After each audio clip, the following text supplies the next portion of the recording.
Itago na lang daw natin siya sa pangalang May at meron siyang kinakasama sa loob ng mahigit 1 taon na tawagin na lang daw nating kuya. At noong mga panahon na nililigawan pa lang siya ni kuya ay sobrang galante niya, lahat na lang ng gusto ni May ay ibinibigay nito sa kanya. Pero bigla na lang nagbago ang lahat ng tumungtong na ng 4 na buwan ng kanilang pagsasama. Humingi kasi ng tulong ang kapatid ni kuya sa kanya at tawagin na lang daw natin siyang ate. Nakiusap si ate na i-loan ni kuya ang SSS niya para meron siyang maipambayad sa kanyang motor. Okay lang din naman yun kay May dahil ang pangako naman ni ate ay babayaran niya kapag dumating ang kanyang bonus sa December. Pero June nag-loan si kuya at umabot na ng July ng sumunod na taon pero hindi pa rin yun nababayaran ni ate. Kaya buwan ulit ng July lumapit si ate kay kuya para i-loan niya naman daw ang kanyang pag-ibig. Wala pa rin daw kasi silang pambayad ng motor at kinakapos din sila sa panggastos kaya sabi naman ni kuya ay okay lang sa kanya dahil nakakaluwag-luwag naman sila. Pareho namang may trabaho si May at si kuya at parehas din silang working student pero huminto na si kuya sa pag-aaral para matutukan ang pagtatrabaho niya. Huminto sa pag-aaral si kuya dahil gusto niyang mapatapos ng pag-aaral ang kanyang mga kapatid pero nagsipag-asawa lang sila kaya nawalan din ng saysay ang pagpaparaya ni kuya. Yun din siguro ang dahilan kung bakit nasanay nilang ang mga kapatid niya na palaging si kuya ang hinihingian nila ng tulong. Dahil hanggang ngayon ay si kuya pa rin na nagtatrabaho para makatulong sa kanilang mga magulang kaya palagi nilang siyang sinusundan ng kanyang mga kapatid para hiraman ng pera. Mas malaki sana ang kinikita ni May kumpara sa sinusweldo ni kuya pero dahil nahihirapan siyang pagsabayin ng pag-aaral at pagtatrabaho ay nag-resign na lang siya. Dito na sila nagsimulang magipit pero ayaw naman ipakita ni May ang pinagdadaanan nila sa kanyang pamilya dahil sa pamilya sila ni May nakatira. Halos paubos na ang kanilang ipon nang bigla na namang mag-chat si ate kay kuya para hiramin ang kanyang ATM. Dahil gagawin daw collateral ni ate ang ATM ni kuya para makautang siya ng pera. At ang naging usapan ng magkapatid ay magbibigay ng pera si ate kay kuya kapag darating na ang araw ng kanyang sahod. 2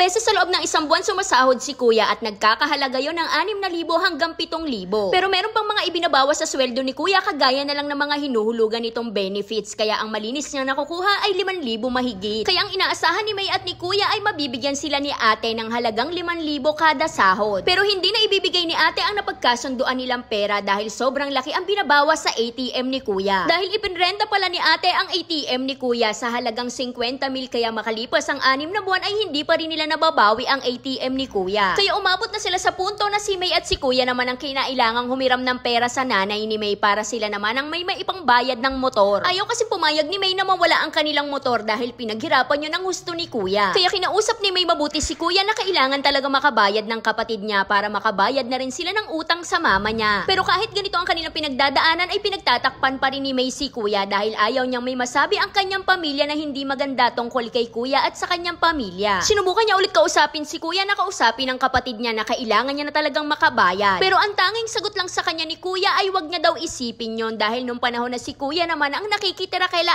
ate ay hindi naman daw umangal si ate. Pero nung mga panahon na nakikitira si kuya sa kanyang ate ay nagbibigay naman siya ng 1,000 kada sahod at 1 sakong bigas. Kaya hindi na lang kumibo si May dahil baka pagsimulan pa yon ng away nilang dalawa ni kuya. Pero hanggang ngayon po ay hindi pa rin nababayaran ang niloan ni ate at hindi pa rin po na ibabalik ang ATM ni kuya. Nagbabalak na lang po ako mag-working student ulit dahil wala na po talaga kaming pera. Yung savings ko po ay pinambayad ko ng tuition at pinambayad ko ng motor ni kuya. Natatakot lang po kasi ako baka malaman ng pamilya ko kung ano ba ang nangyayari sa amin, baka kung ano pa ang sabihin sa kanya. Sobrang mabait po ni kuya at sobrang sipag. Wala po talaga ako masabi sa partner ko. Ang problema lang po talaga ay ang kapatid niya. Kaya hanggang dito na lang Ate Charis. At para malinaw lang din ang ating kwento, si kuya po at si May ay nakatira sa pamilya ni May pero hindi po nag-aambag si kuya ng kahit anong kailangan nila. Kaya siguro malakas ang loob ni kuya na tumulong ng wagas sa mga kapatid niya dahil wala siyang iniintinding obligasyon sa loob ng pamamahay nila May. Naintindihan ko naman si kuya na gusto niyang bumawi kay ate dahil nung mga panahon na nakatira siya sa bahay nila ate ay hindi naman daw nagreklamo sa kanya. Sobrang sarap sa pakiramdam na makatulong ka sa mga kapatid mo at hindi masama yun, pero wag naman sanang umabot sa punto na ikaw mismo yung walang pambayad sa mga kailangan mong bayaran. Kasi kahit anong gawing paliwanag ni May kay kuya, kung choice naman talaga ni kuya na ibigay lahat ng hinihinging tulong ng mga kapatid niya, wala naman tayo magagawa kahit kumuda pa tayo ng kumuda. Kailangan lang siguro talagang maipaintindi ni May kay kuya na lahat ng bagay ay may limitasyon. At maiintindihan lang siguro ni kuya yan kapag dumating na ang punto na nabatak na yung motor niya. Kasi nung nakaraan ay sinulupan ni May yung panghulog sa motor niya, pero pag yan ay nabatak na, siguro matatauhan din si kuya. Saka syempre, pag dumating na kayo sa punto na bumukod na kayong dalawa, dahil pag nakabukod na kayo, lahat ng pangangailangan nyo ay kayong dalawa na yung magbabayad, hindi na yung pamilya mo. Kaya para sa mga gustong sumulat, dito lang po yan sa ating Facebook page na Saycarp. Huwag kalimutan mag-follow para updated ka everyday. Kaya yun lang. like and share para alam mo kung ano alam namin bukas. Bye-bye!